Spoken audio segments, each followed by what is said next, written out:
Today, we are diving into the economic landscape of the Asia-Pacific region, exploring exciting opportunities for foreign investment in Malaysia and the game-changing potential of Industry 4.0 technologies for local businesses. We'll also take a closer look at how global events impact financial markets and share valuable insights on managing risks in the ever-evolving business environment. Plus, we'll discuss the implications of changing interest rates on international investment strategies and uncover the challenges and opportunities in meeting sustainable development goals. I'm Azaria Tagaya, and this is Money Matters.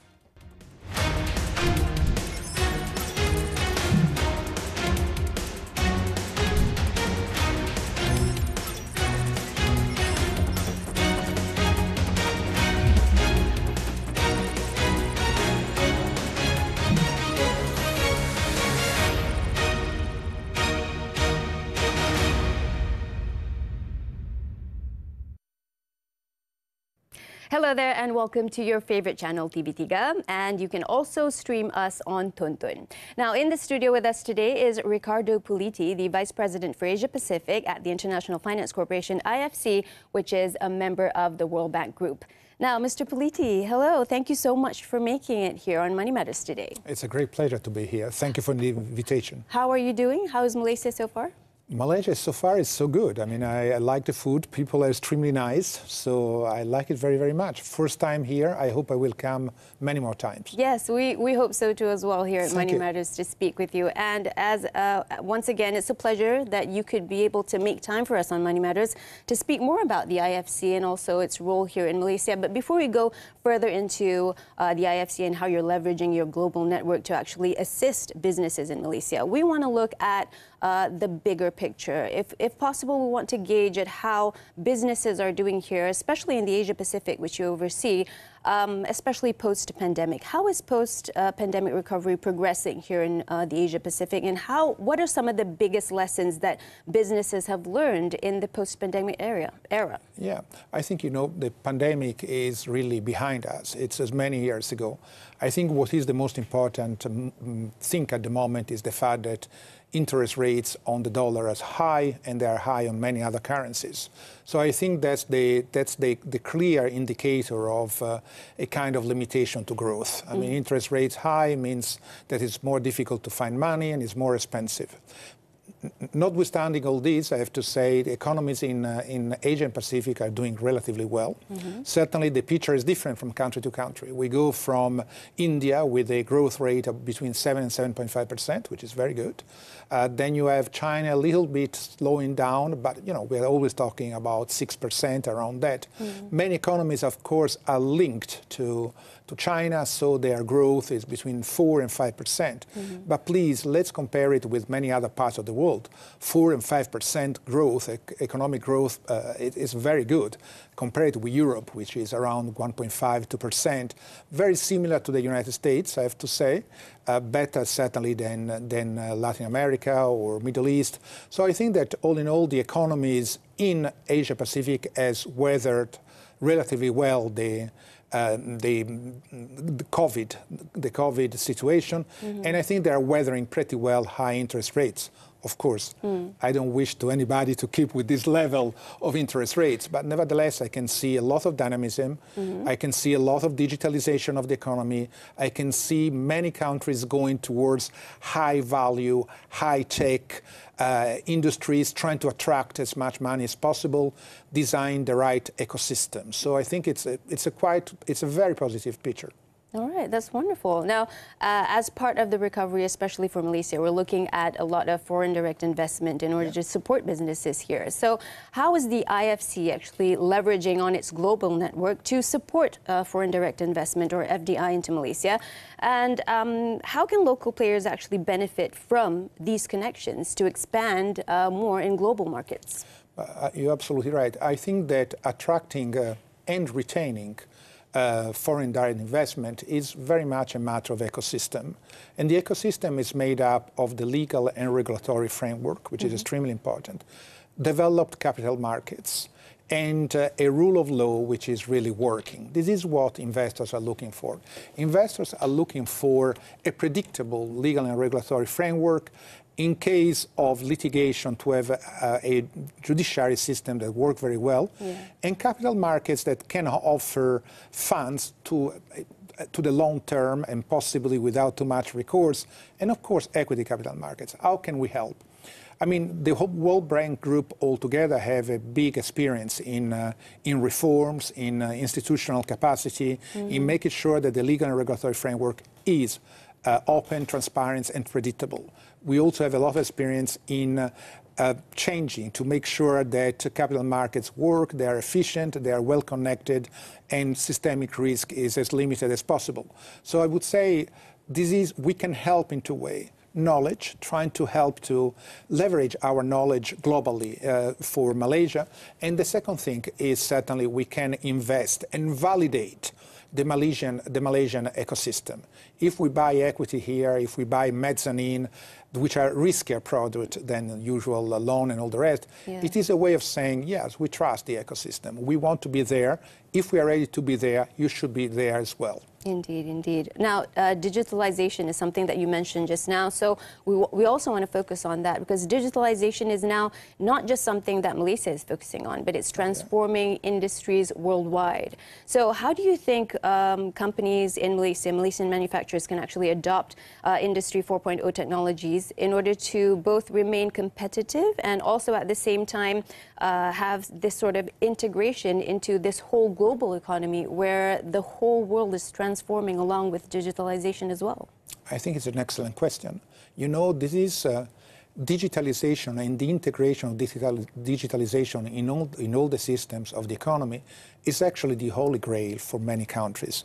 The competitiveness of countries all over the globe nowadays are really linked to digitalization, AI, and financial inclusiveness. So I think that Malaysia is doing very well in the sense that Malaysia knows that the most important factor for competitiveness is really digitalization, is really building an ecosystem that can attract high-value, high-tech companies, can retain them, building a workforce that is able to learn from other lessons to really develop local companies that are competitive all over the world.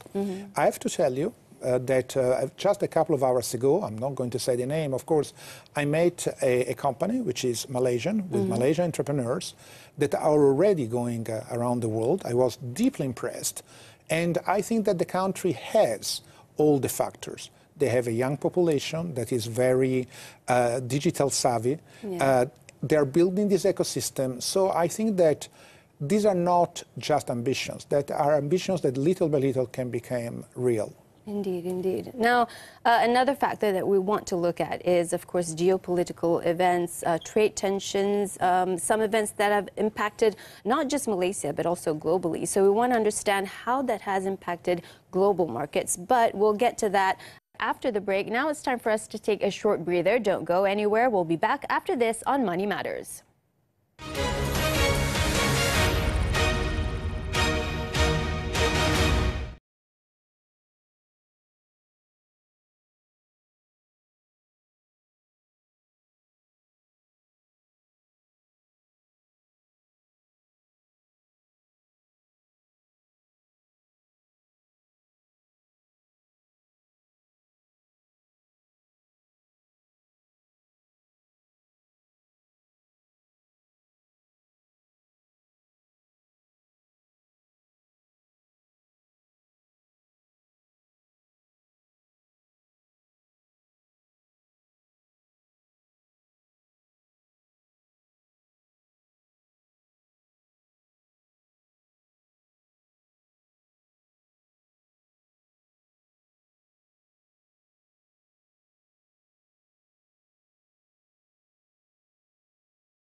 Thanks for staying with us on Money Matters. You're still with me, Azaria Tagaya. And this week, I am speaking to Mr. Riccardo Puliti, Vice President for the Asia Pacific at the International Finance Corporation, IFC, which is a member of the World Bank Group. Now, Mr. Puliti, before the break, we talked a lot about how businesses are doing in the Asia Pacific, especially where you oversee. But now we want to focus on something that has been a big issue as of late, which is geopolitical events, such as trade tensions and regional conflicts. Could you explain more about how exactly these impact global financial markets, as well as the business strategies of the companies in these markets as well? Yeah, I have to say geopolitical tension do impact a big part of the real economy. Think about the supply chains, the fact that think about, for example, the issue in the Red Sea. Already a lot of ships had to go all around Africa, just to make an example. Ukraine, as you know very well, is a big producer of cereals, and now it's more difficult to get them. So the impact has been on the real economy. It's been on the fact that many of the supply routes have had to change. Products are more expensive, and we see it on inflation. No? I think that geopolitical matters immediately impact inflation all over the countries of the world. Inflation is higher, and that brings about, of course, an increase in interest rate in the effort to reduce inflation. And who suffers most, of course, are usually families and sometimes also corporations if they are overexposed. So how do I think that corporations react? Corporations try to, if you want to manage their risks and have their manufacturing and or their suppliers from several parts of the world. They don't want to be in a situation where, because of geopolitical matters, they will have to pay more or they have no access to raw materials or semi-finite material. So they really try to differentiate. They try to have different geographical sources, different routes, different suppliers. I think that's what we are seeing very, very much. I'm afraid I think that the situation is difficult and it's likely to remain in this way for a while. What about specifically for businesses in the Asia Pacific, especially in Malaysia? What are some of the biggest risks that businesses here will have to manage? And in your view and your experiences so far, what are the most effective strategies that businesses can use in order to mitigate these risks? Well, the most effective strategy is really to diversify. That's the best way to do it. And I have to say, I see this a lot in our financing. For example, we work a lot with Chinese companies, and I see Chinese companies moving their part of their manufacturing capacity to Malaysia, to Indonesia, to Vietnam. So why is it done? It's done in order not to be too much in the middle of a potential worsening of a geopolitical friction. So I think that diversification is nowadays all over the world, not only in Asia and Pacific, is the real world, is what companies are doing. Companies are well aware of these risks, so they try to diversify their base geographically as much as they can, from the viewpoint of the suppliers, from the viewpoint of the clients, and from the viewpoint of the supply routes. I see. Okay, so another thing that you mentioned just now is the rising global interest rates, which is sort of inevitable at the moment. But what we want to focus on is how are the rising global interest rates actually affecting the international investment strategies? And what exactly should be the actions that businesses should take to adapt to this sort of changing financial landscape, not just here in the Asia Pacific, but also worldwide? Yeah. Listen, I think that more or less interest rates worldwide have peaked. They've already peaked. There might be maybe one hike somewhere, but they have peaked. Why the interest rates are high? They're high because inflation has been very high. However, if you look for example, the price of Brent, the price of Brent has gone down. If you look at many labor markets all over the world, you can see that the tensions in the labor markets are really easing. So I see interest rates having already peaked. If you look at the European Union, just 2 or 3 days ago, they decreased interest rates.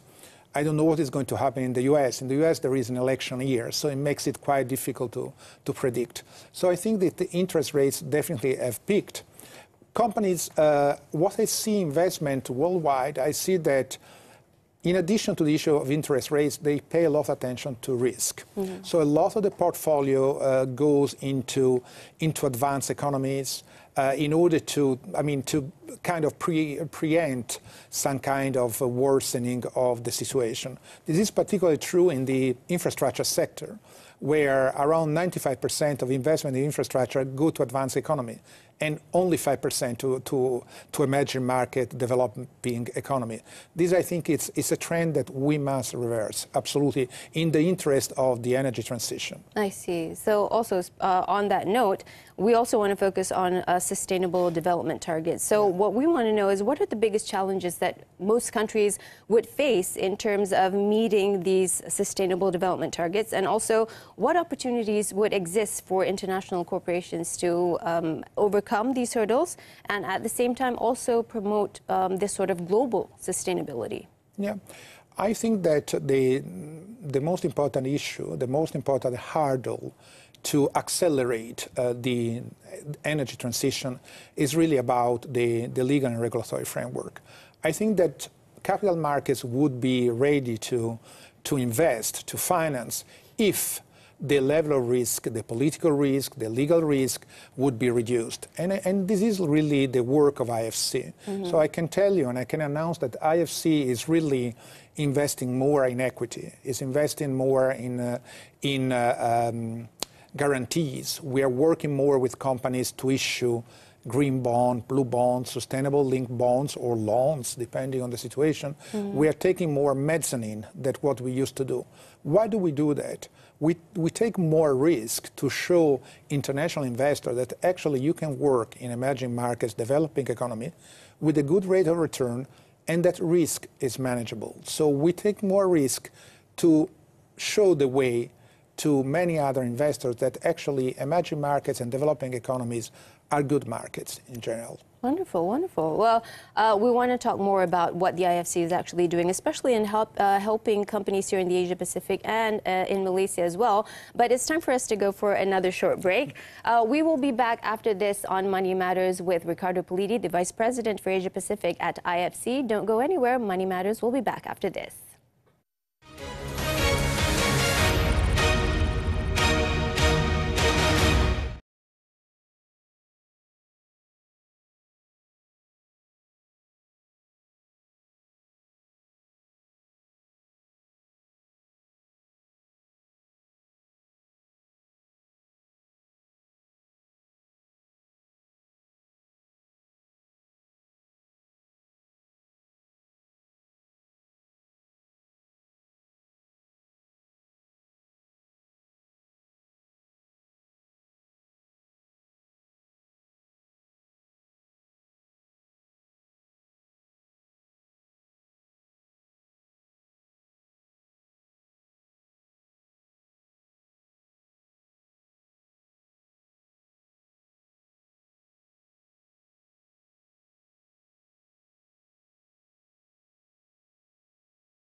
Thank you so much for staying with us on Money Matters. You're still with me, Azaria Tagaya, and I'm speaking to the Vice President for Asia Pacific at the International Finance Corporation, IFC, Mr. Riccardo Puliti. Now, Mr. Puliti, we are nearing the end part of our program, so we only have a few minutes more to go through what the IFC is actually doing to help businesses in Malaysia. So we want to know about what IFC is actually doing to Malaysia's ambitions to become a key regional data center hub got a boost with a sizable investment from the IFC. So this will be one of the largest data center campuses in the Asia Pacific. So what we want to know is what are Malaysia's key competitive advantages that actually make it an appealing destination for an investment compared to maybe other countries in the Asia Pacific region? But listen, as I said earlier, certainly an educated population, a clear and predictable legal and regulatory framework, and the ambition by the government to become a powerhouse in high-tech, high-value industries. So we were very happy to make the investment in the data center. We hope it's just the beginning of many other investments, because we think that the country can really be a powerhouse in this. In any way, the amount of data that will have to be used all over the world will only increase. Look just at the use of ChatGPT, for example. So I think that there are all the ingredients here to do the right thing. But we're not only in digitalization. The other thing we are trying to do here is about the energy transition. For example, we financed again a big project, actually with a Chinese group, for the recycling of waste plastic. Plastic is a big issue in Asia. 80% of the waste plastic in the ocean is actually in Asia, and also in the field of the blue economy, which is part of the green, 15 rivers out of 20 among the most polluted are in Asia. So there is a lot of work to be done in recycling, especially plastic and all the rest. This is where we want to be as well, and we think that the country is very good. The third, and for this moment, the last thing that we're doing is really financial inclusion.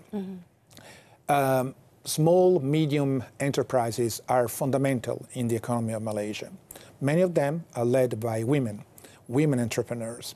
So we want to make sure that these small, medium-sized enterprises have access to finance whenever they need it, because it's more difficult for the small ones, and especially when they're led by women, that it is possible really for them to grow and to grow better, quicker, and bigger as soon as possible. So these are just three of the lines of business we want to develop, together maybe with working with the financial institutions on the various green, blue, sustainable taxonomies, and provide financing for first projects, first bonds, first loans with sustainability features and all the rest. So we try to help to innovate. We try to make sure that the country will get to their ambitions as soon as possible and in the better possible shape. Fantastic. Now, Mr. Puliti, what are some of the major global economic trends that businesses should be aware of in the coming year, I mean, moving forward? And also, what can businesses actually do? How can they strategically position themselves to mitigate the challenges and at the same time also seize the emerging opportunities from this? For me, the most important thing is knowledge. In the sense, we will always be more and more and more of a knowledge economy, all over, globally. Let's leave Malaysia aside for 1 minute. It's really about having a very performant, very well-educated workforce that can really take advantage, for example, from the internet, from the digitalization, to develop new products, new way of doing things, more efficient, less expensive, which will also help the fight against inflation, and also able to propel the country in the future.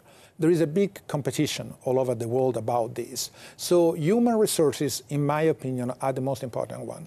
Without the cadre of young men and women with the right skills, it will be difficult for every country in the world to remain competitive. Very few countries can compete on manufacturing cost only, very few of them. The future is really about knowledge. That's what I strongly believe. I see. Also, moving forward, Mr. Puliti, what are some of the key trends and also indicators that are shaping the business outlook for companies and businesses in the Asia-Pacific region? Well, not only the Asian-Pacific region, everywhere. I would say manufacturing of electric vehicles and distribution of electric vehicles. I would say batteries, both for electric vehicles and for power systems. Digitalization of all the industry. Innovation in power and energy. I think this is really where everything will go. So it's very, very important to be able to develop that, take the lessons from other countries and move quick along this way. I think that's the most important thing to do. Really, no hesitation. It's really not the moment to hesitate. I see. Fantastic. Well, Mr. Puliti, that's all the time we have for Money Matters this week. But thank you so much for sharing your insights. We deeply appreciate your time and also your expertise. Thank you so much, madam. Thank you so much. Thank you. And that's it from us on Money Matters this week. That was Riccardo Puliti, the Vice President for Asia Pacific at the International Finance Corporation, IFC, a member of the World Bank Group. And for the past half hour, you've been with us on Money Matters. If you missed any part of this episode, you can also catch it up on Tonton. And with that, I'm Azaria Tagaya. Thank you for watching and have a great weekend.